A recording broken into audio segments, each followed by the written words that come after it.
was the biggest art heist of all time. Countless millions of dollars of the finest European art simply seized by the Nazis. Picasso's, Rembrandt's, Titian's, along with precious family silver and gold, taken by the Nazis from museums and private collections, as their army advanced relentlessly across Europe. Among the booty was one of the most extraordinary paintings of the 20th century, owned by a wealthy Jewish industrialist. It was a portrait of a woman by Austrian artist Gustav Klimt. For 60 years, the painting's owners fought to get it back. They were hoping I'd die. I mean, I was old enough that they felt, and then it's finished. The battle took them to the American Supreme Court. It's a story of mystery, corruption, and double dealing. Could they possibly fight a nation and win?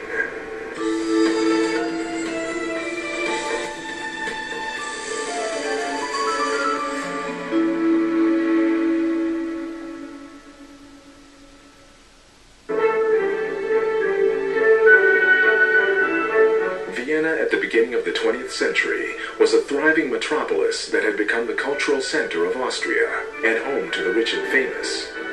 It housed one of the world's greatest art galleries, boasted a world-class orchestra, and was full of beautiful buildings and aristocratic mansions. The city's famous coffee houses were teeming with intellectuals, artists, and musicians, such as Sigmund Freud, Egon Schiele, and Arnold Schoenberg.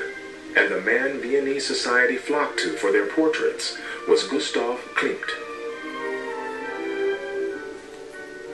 Klimt was already at his lifetime so highly paid, so there was no other painter in Austria who could demand such prices. And if you look at the female portraits, who were these persons? They were all coming from the upper class. They were wives of industrialists, of academic professors, so they really came from a very wealthy background.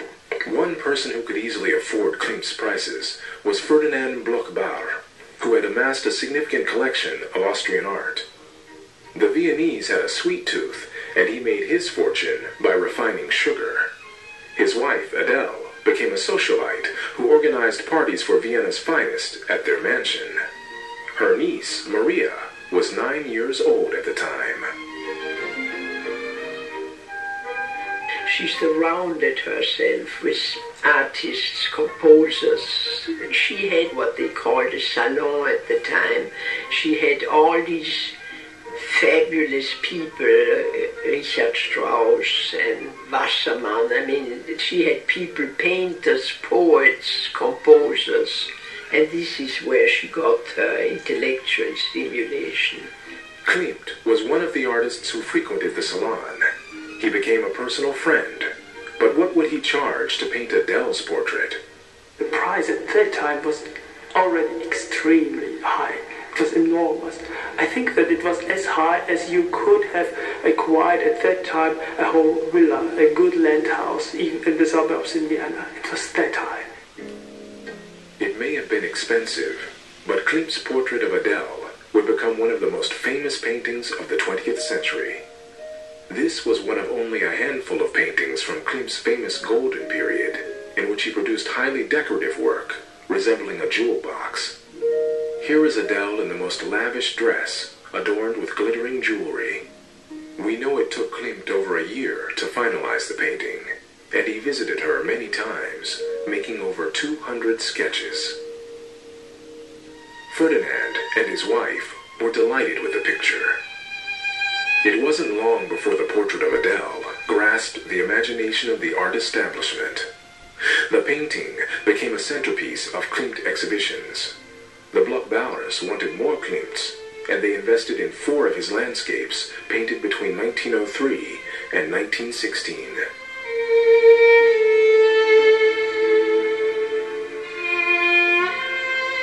In the summer, Klimt loved to escape from his studio and head out to the lakes near Strasbourg. This subject, to which Klimt returned time and again, held a special fascination for him. I think perhaps it was the combination of the natural geometry of the lake shore and then the buildings rising up, but with the steep hill behind them pushing forwards that held an attraction for him, but also the great natural combination of colours.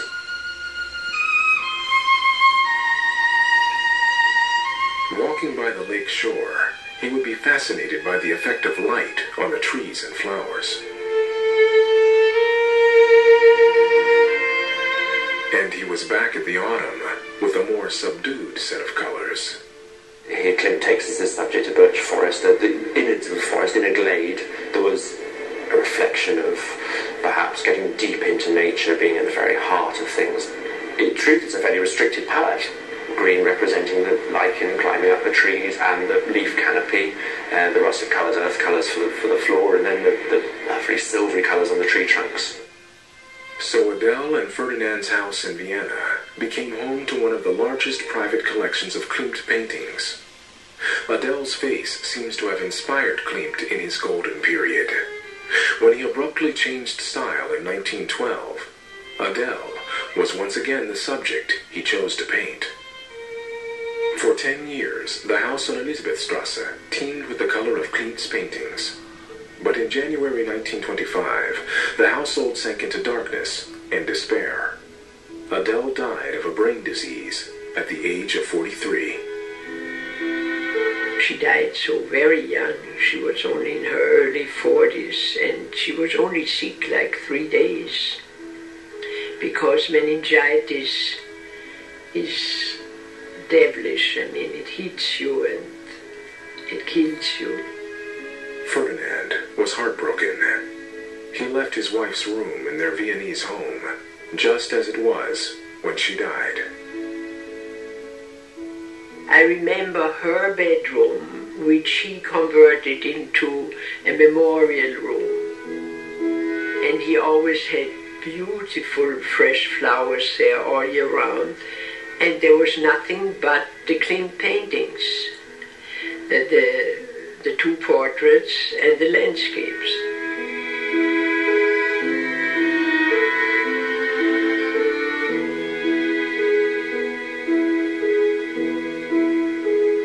Ferdinand also placed a photograph of Gustav Klimt on her bedside table. Adele seemed clear about what she wanted to happen to her paintings. Her will stated, "My wish is to leave my 2 portraits and 4 landscapes by Klimt to the Belvedere." The Belvedere was Austria's prestigious national gallery, where all society people wanted their portraits to be admired. This beautiful Baroque building in the heart of Vienna was a favorite meeting place for the rich and famous.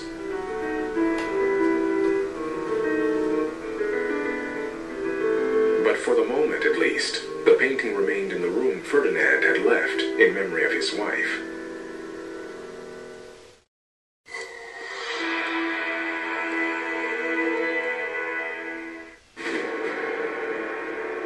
As the 1930s wore on, peace in Europe became increasingly fragile. The Nazis had come to power in Germany. Hitler's territorial ambitions soon became clear. Ferdinand foresaw Germany's intention to invade Austria and used his wealth to support resistance fighters to protect its borders.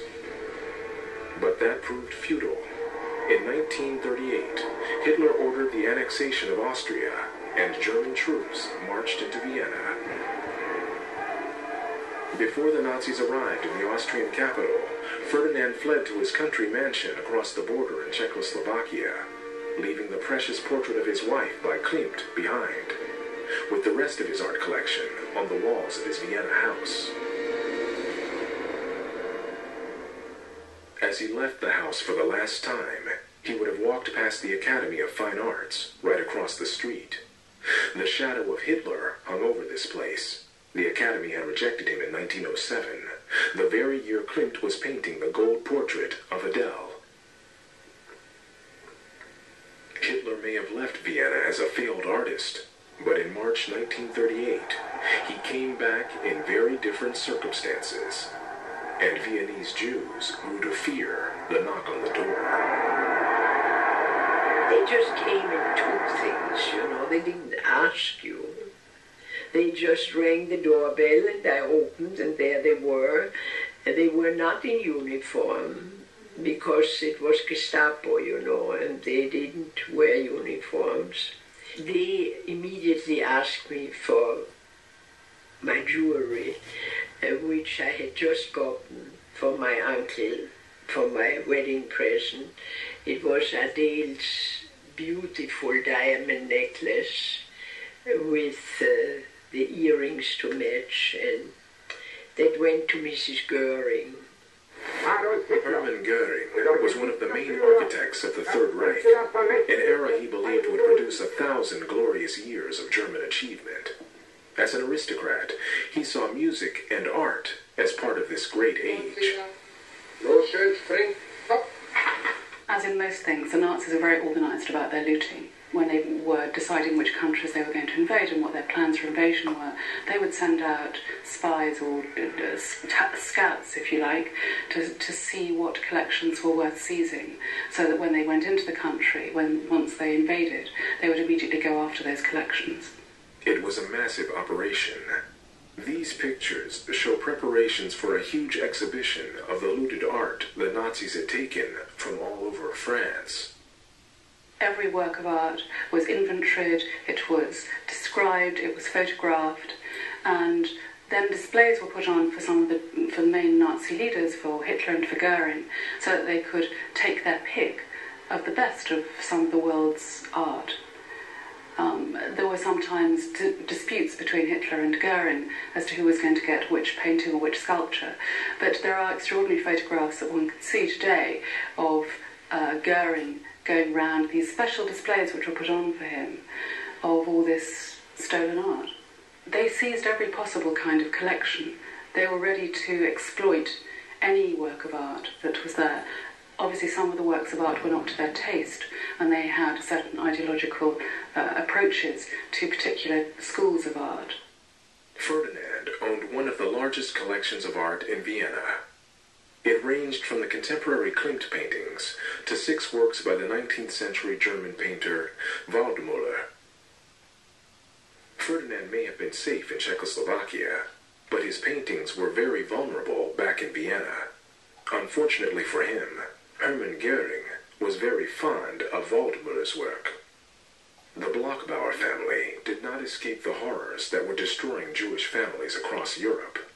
Maria's husband was imprisoned in Dachau concentration camp until the family handed over property to the Nazis. They released him when my brother-in-law signed over the factory to them. And so he was brought home, shaved, and the head was shaved. He looked awful. But we managed to escape. We crossed the border with the help of a German farmer who took us into Holland. Having gotten their hands on the Bloch-Bauer's factories, they turned their attention to Ferdinand's art collection.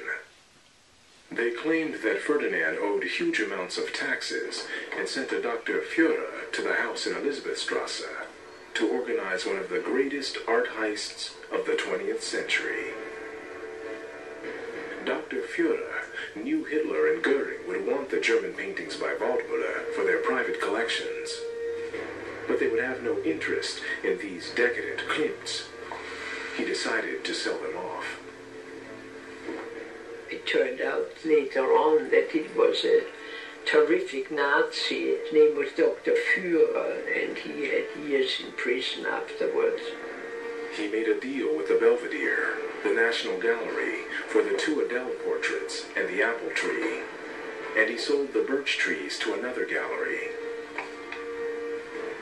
The houses on the lake he squirreled away for his own collection. The Belvedere has always claimed ownership of the paintings. It had, after all, bought them from Dr. Führer. Besides, it was the wish of Adele herself, set out in her will. With the Bloch-Bauer Klimts in their possession, they were able to stage one of the largest exhibitions of Klimt's work ever mounted. But there was a problem. How could they display portraits of Jewish women now that the country was under Nazi rule? To give the names of these women would in some ways give lies to the ideology of racial superiority that they were at that time promoting. So they were forced to omit or change the names of the paintings. So the portrait of Adele Bloch-Bauer I became simply known as the Lady in Gold. The three Klimts stayed in the Belvedere until the end of the war. When the Allies took control of Vienna, they rounded up all the looted art. The